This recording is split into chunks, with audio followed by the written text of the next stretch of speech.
Hola, mucho gusto. Mi nombre es Germán Zúñiga.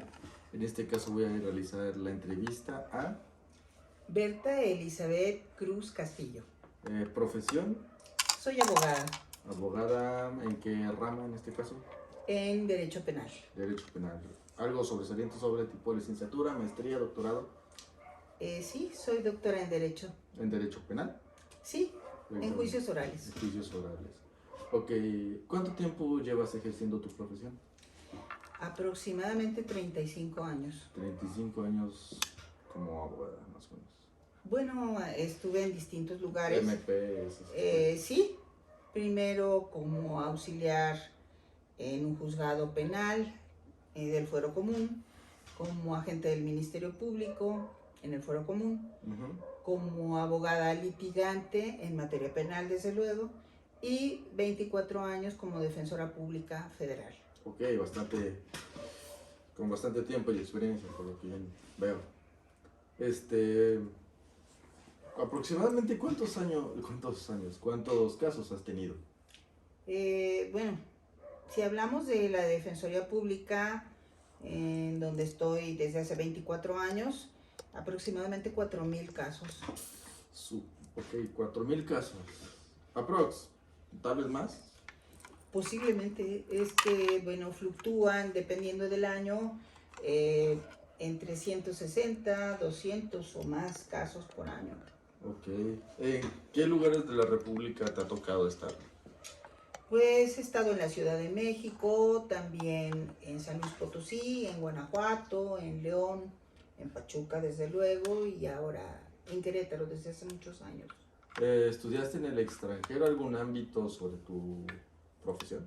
Sí, yo terminé la licenciatura en la Universidad Autónoma del Estado de Hidalgo, después hice una especialidad ahí mismo y después una especialidad y maestría en la UAM, la Universidad Autónoma del Estado de México, también 2 especialidades en la Universidad de Salamanca, España, otra especialidad en materia de justicia para el Poder Judicial Federal y maestría y doctorado para el Centro de Estudios de Posgrado relacionado con la Casa de la Cultura Jurídica de Querétaro. Ok, bastante has estudiado, te has preparado para poder ejercer tu profesión, por lo que entiendo. ¿Qué es lo que más te gusta? Porque para poder estudiar tanto y prepararte tanto debes de tener cierta pasión. ¿Qué es lo que más te gusta de ser abogada? Bueno, de ser defensora me encanta pues ayudar a la gente, defender a las personas, representarlas, orientarlas. Desde luego pues eso es lo que más me atrae, pero también el estudio, el análisis del comportamiento humano es increíble, ¿no? Tiene cosas muy especiales, muy impactantes. ¿Y qué es lo que menos te gusta? ¿Algo que te parece muy fuerte o...? Ver a las personas en prisión. Es fuerte ver a las personas en prisión. Sí, la verdad es que yo creo que la prisión saca lo mejor o lo peor de ti.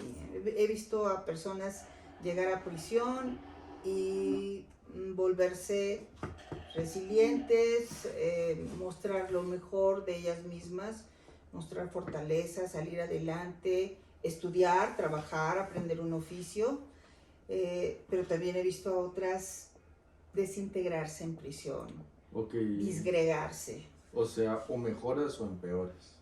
Sí, claro. O sea, como llegas nunca sales realmente. Efectivamente, así lo resumiría. Jamás sales como entraste, nunca. Ya sea un cambio positivo o un cambio negativo, pero jamás como llegaste. Ok. ¿Ha cambiado tu percepción sobre las personas debido a tu profesión? Sí, desde luego. ¿Qué definirías realmente lo que más te afecta? Yo creo que la gente no es como nosotros la vemos, ¿eh?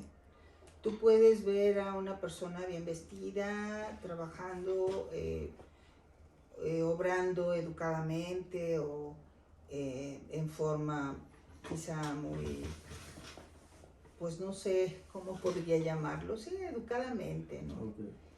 Y resulta ser... Y resulta que no es lo que a simple vista parecería.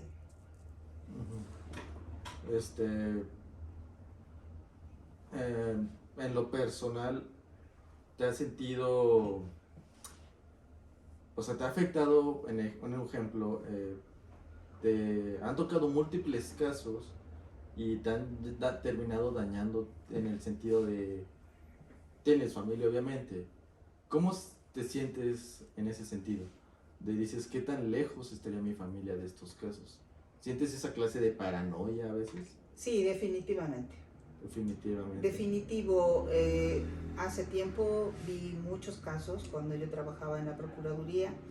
Estaba en una unidad especial de víctimas de delitos sexuales menores. Y realmente es muy, muy impactante. Sí, sí te vuelves paranoico, definitivo. Y en el sentido obviamente te han afectado cosas a tu familia. ¿Ha cambiado tu percepción en el momento de ejercer tu profesión? Tipo, asaltan a algún familiar tuyo y tengas que defender. En su momento te pudo tocar defender a un asaltante, defender a un ladrón, defender a un extorsionador. Constantemente sucede. ¿Y cómo te sientes en ese aspecto? Es muy difícil. Es muy difícil. Sí, es muy difícil, pero yo creo que tienes que aprender a separar las cosas porque no puedes vivir de esa manera, no es como el doctor, ¿no? Que ve morir gente todos los días y entonces... No se puede deprimir por eso. No se puede deprimir por eso, o sea, porque pues eso lo llevaría a dañar su propia vida, ¿no? Entonces, en este caso tienes que aprender a separarlo, ¿no? Y mostrar, porque desgraciadamente o afortunadamente nosotros tenemos que empatizar con las personas que defendemos. No siempre quisiéramos empatizar con ellos. O sea, la mayor parte del tiempo la gente tiene cosas buenas que hacen pensar que merecen ser defendidos, pero una que otra vez también toca una que otra lacrita que dices, llegan cosas a tu mente que dices, esto es indefendible, ¿no? Sin embargo, lo tienes que hacer. Tienes que hacer porque por ética. Profesión, por ética profesional en este caso. Sí, claro. Tienes que aventarte ese tiro, aunque incluso tú podrías ocultamente, obviamente, no soltarlo, sentir incomodada ante esas personas. Sí sucede. Okay. Sí sucede a veces. ¿Te ha tocado algún caso que, por lo que dicen, es común? Pero tú que, bueno, 30 y tantos años, 35 años, te avalan de decir sí o no de falsas acusaciones. No me refiero, obviamente, a sexual, sino a personas que las acusan falsamente de que robaron, o sea, en general. ¿Te ha tocado realmente? Sí, no es tan común como la gente piensa, ¿no? Que la cárcel está llena de inocentes. No es así, no es tal. Pero sí, desde luego me ha tocado. Tuve algunos asuntos, uno muy relevante, el del 98, del atentado contra el presidente Zedillo, que ocurrió aquí en Querétaro. Un procedimiento que nos llevó 12 años resolver. Estuvieron ellos 8 años en prisión y realmente es muy lamentable, muy, muy lamentable porque por desgracia las acusaciones de que fueron objeto pues no les permitieron el gozar de los derechos a los que pues estaban obligados a observar las autoridades, ¿no? Entonces, sí es muy lamentable. Y tú en este caso has estado durante años. ¿Tú crees que lo que dicen de la cárcel es real, de que a muchos los tratan muy mal? ¿Tú ves realmente que hubo un desarrollo en tu inicio y actualmente del comportamiento hacia las personas privadas en su libertad? Porque antes se les conocía como reos. Ajá.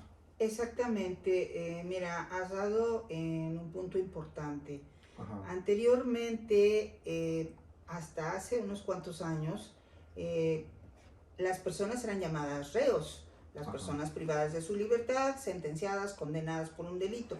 Actualmente el nombre que les damos a esas personas es PPL, persona privada de su libertad. No se vuelve a usar ese término porque es un término ofensivo. O sea, nos remite a la época de los romanos en que una persona se convertía en un objeto, se cosificaba por haber cometido un delito, se volvía un esclavo del Estado. Actualmente no, hay un tema muy importante que es precisamente el de la reinserción social. Anteriormente, bueno, a una persona que era condenada le llamaban inadaptado, entonces había que readaptarlo. Hubo un tiempo en que se les consideraba degenerados, entonces había que regenerarlos. Pero eso era algo un poco cruel porque muchos ni Sin embargo, actualmente el Estado se ha quitado ese peso de regenerar o de reeducar, etcétera, a las personas. Entonces, ahora se habla de la reinserción. Es decir, el Estado ya no tiene el compromiso de que si tú sales malo, salgas bueno, no. El Estado tiene el compromiso de darte todos los elementos, las herramientas en prisión para que tú reconstruyas tu vida. En el sentido, por ejemplo, que no creo que sea raro, un chavito de 18 años no tuvo la oportunidad de estudiar muchas cosas. Lo que hace ahora el Estado ya no es, si en este caso saltó y lo agarraron, ahora sea lo agarraron y que le den la oportunidad de al menos completar parte de sus estudios y poderse adaptar en la sociedad. En la prisión no nada más es un derecho, es una obligación también por parte del interno de seguir un plan de actividades. Ese se hace junto con el Consejo Técnico Interdisciplinario del Penal y entonces tú dices qué es lo que quieres hacer. ¿Quieres trabajar en qué? ¿Quieres aprender qué cosa? ¿Quieres estudiar? ¿En qué año estás? ¿En qué año te quedaste? Y existe la posibilidad de que estudies desde la primaria hasta la preparatoria. Obviamente no te van a poner una carrera en la cárcel. Pues hay algunos lugares en donde sí. O sea, hay carreras en línea. No así en Querétaro, no tenemos todavía esa posibilidad, pero yo creo que en un futuro sí lo va a hacer. Pero yo he visto, yo en forma personal, como una persona que ha llegado analfabeta, ha salido con la preparatoria. Con la prepa. Sí, así es. Ok, y ya les toca aprender, bueno, el derecho, bueno, no sé cómo se puede definir, pero tienen la oportunidad de practicar tipo ya para una profesión laboral tipo panadero, herrero, carpintero. Sí, por supuesto. Adentro hay muchos talleres. Hay talleres de herrería, de carpintería, tallado de madera, hay piteado. ¿Qué? Piteado, un bordado sobre la piel de plata o de otros metales. Hacen carteras, hacen cinturones piteados, y bueno, una serie de cuestiones. Hacen bolsas, bolsas de dama. Pintan al óleo. Hay gente muy talentosa allá adentro. Sí. Existe una tienda que se llama algo así como Alas de Libertad o algo así. Es un bazar que está a un lado de la Dirección de Prevención y Readaptación Social de aquí de Querétaro, donde se venden todos los productos que hacen adentro: rosarios, pinturas, collares, artesanías de todas, papel maché, madera, un montón de cosas.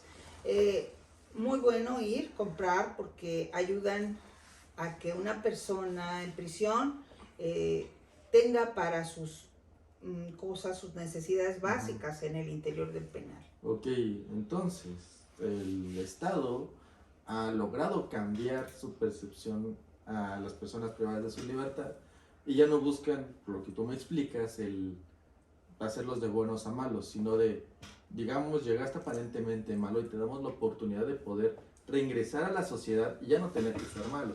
Poder llegar de ser desde, usted me comenta, que puede producir bolsas, etcétera, panadero, podría ser cocinero, carpintero, herrero, o sea, ya no llegan o ya no salen directamente a qué hago, ya llegan al menos con un objetivo tal vez. Y además hay una unidad que se llama servicios postpenales, donde las mismas autoridades del centro penitenciario se encargan de darle seguimiento a una persona que ha tenido muy buena conducta y de buscarle incluso trabajo, de conseguir trabajo para él acá afuera. Entonces, lo que yo decía y que se me hace muy interesante es que la persona privada de su libertad ya no es responsabilidad del Estado. El Estado se responsabiliza de darle las herramientas y de que todo su estancia en el penal sea en base a los derechos humanos, ¿no? Que tenga de todo. Sin embargo, ya no es responsabilidad del Estado si lo aprovecha uno. ¿Y algo que nos quieras comentar, tipo, fue muy difícil, o no sé si, qué tan difícil fue el estudiar tu carrera? Tipo, hay mucho estereotipo, hay mucho creencia popular en este caso, que ser abogado es algo súper pesado y que no paran de leer y está muy mal. ¿Eso es real? No como lo aparenten, mucho más pesado de lo que se aparenta. Sí, mucho más pesado de lo que se aparenta. Porque no cualquiera lo logra realmente. Aquí hay una situación, ¿no? Durante mucho tiempo se ha dicho que el abogado no estudia, no necesitas estudiar. Entonces todo el que no quiere estudiar, pues se va a estudiar para abogado, ¿no? Pensé para que era el diseñador gráfico, pero bueno. Pero esto no es así. Si realmente quieres dedicarte a eso, el compromiso vocacional con tu trabajo, pues hace que te estés actualizando todo el tiempo. Ahorita, por ejemplo, ya desde hace varios años el sistema jurídico penal en México cambió. Teníamos que incorporarnos a todo un bloque de países que habían cambiado de un sistema tradicional, inquisitorio, a un sistema acusatorio, adversarial, etcétera. Y tuvimos que cambiar para poder integrarnos a esa sociedad internacional. Sin embargo, esto tuvo como consecuencia que mucha gente dejara de ser abogada, porque requería de un esfuerzo y bien grande. Entonces, el cambiar tu percepción de las cosas, el olvidar todo lo que habías aprendido y desaprender y volverte a educar en el derecho penal fue muy difícil, muy complejo, la verdad. Los que realmente no tenían compromiso ya se fueron prácticamente.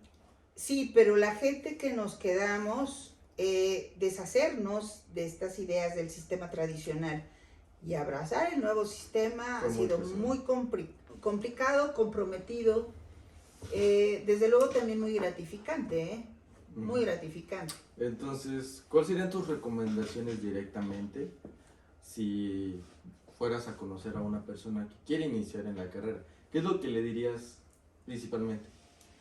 Que la carrera es hermosa, que tiene muchas áreas muy interesantes, muy importantes. Sin embargo, yo soy una enamorada absoluta del derecho penal. Nunca me he dedicado a otra cosa que no sea el derecho penal.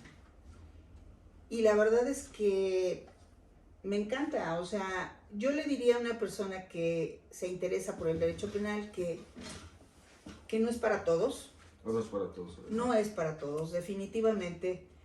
Tu vida no es glamorosa como la de otros abogados, ¿no? Corporativos o internacionales, etcétera.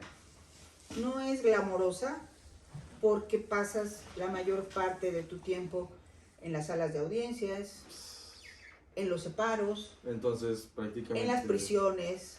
Directamente, ¿qué sería?